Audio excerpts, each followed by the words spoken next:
राहुल गांधींनी संसदेत मूर्खांची व्याख्या सांगितली. अंधभक्तांच्या उल्लेखाने भाजप खासदार संतापले. लोकसभेत प्रचंड गोंधळ. या देशात 3 प्रकारचे लोक आहेत. एक म्हणजे विद्यार्थी, दुसरे म्हणजे मूर्ख, तिसऱ्या प्रकारात अंधभक्त. आणि यापैकी मूर्ख आणि अंधभक्तांना आपल्याला सगळं माहीत आहे, आपण देव आहोत याची खात्री असते, असं खोचक वक्तव्य लोकसभेतील विरोधी पक्षनेते राहुल गांधी यांनी केलं आहे. राहुल गांधी यांनी बुधवारी लोकसभेत पेपरफुटी दुरुस्ती विधेयकावर सुरू असलेल्या चर्चेत भाग घेतला. यावेळी राहुल गांधी यांनी उपमा आणि रूपकांचा वापर करत सभागृहातील भाजप खासदारांना अक्षरशः जेरीस आणले.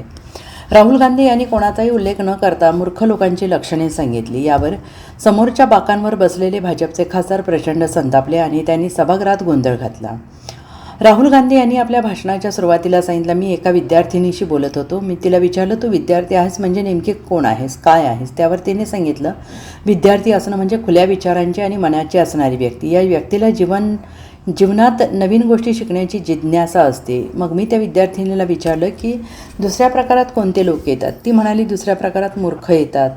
त्यांना वाटतं आपल्याला सगळं माहीत आहे आणि हे जग स्थिर आहे, सगळं ज्ञान आपल्यालाच यातून येतं आहे, आपण देव आहोत असं त्यांना वाटतं. हे लोक मुद्दाम असतात, हे इतरांचं ऐकत नाही, त्यांचं सत्य मान्य करत नाहीत. या लोकांना आपण मूर्ख म्हणतो. त्यानंतर तिसऱ्या प्रकारात अंधभक्त येतात. अंधभक्त असे लोक असतात जे मूर्खांना देव मानतात, असं राहुल गांधी यांनी म्हटलं आहे. राहुल गांधी यांच्या या वक्तव्याचा भाजप खासदारांनी सभागृहात प्रचंड गोंधळ घातला. राहुल गांधी संसदीय भाषेत बोलत नाहीत अशी तक्रार लोकसभा अध्यक्षांकडे केली. यावर लोकसभा अध्यक्ष ओमप्रकाश बिर्ला यांनी तुम्ही विधेयकावर बोला, बाकी गोष्टी बोलू नका, अशा सूचना राहुल गांधी यांना दिली.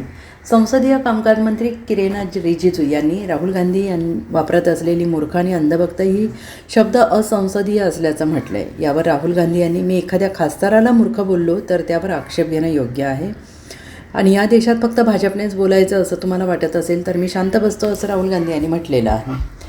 The hallmark, she said, the student, she says the student wears the truth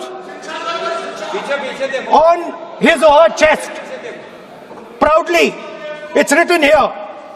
And I said, what about the other type? She says the other type requires an image. It requires an image, and as that image is not true because the idiot is trying to pretend that he is God, I'm not talking about that. As it is not true and the idiot is trying to pretend he's God, he has to create this massive image. Then I asked a question, sir.